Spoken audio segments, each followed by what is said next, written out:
Salut, je m'appelle Lucille, j'ai 25 ans et je vais vous raconter comment j'ai retrouvé un logement. Parce que dans ma vie, j'ai surtout connu les galères et la rue.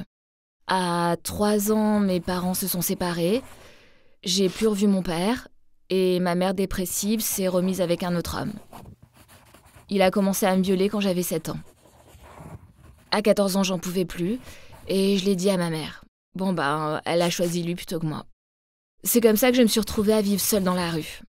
Alors je suis allée sur Lyon pendant 2-3 ans, puis je suis revenue à Valence. Parfois j'étais hébergée par des copains, par mon mec, mais souvent je dormais dehors.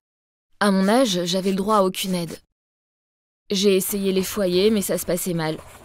Puis les services sociaux, peut-être qu'ils passaient voir ma mère, mais moi ils m'ont jamais trouvée. De toute façon je voulais pas. J'étais tombée dans la drogue et les embrouilles. Heureusement j'avais ma chienne, c'est elle qui m'a fait tenir. Et puis j'ai pas lâché l'affaire et j'ai même réussi à passer des diplômes, tout en vivant dans un squat. À 19 ans, après un autre passage par la rue, je me suis installée avec mon mec à Fontaine, et comme on était déclarés en couple et que j'avais une adresse, j'ai eu droit à ses aides. Mais ça a mal tourné un soir et il m'a cassé 3 côtes et tenté de me noyer. Là, je suis partie vite avec mes chiens, mais sans mes papiers. Voilà, retour à la rue. Pendant 6 mois, mon ex a refusé de transmettre les papiers de déclaration de séparation, et moi, j'avais le droit à rien. Alors j'ai fait le tour des assos. Beaucoup d'endroits n'acceptent pas les animaux et ça, c'est compliqué pour avancer.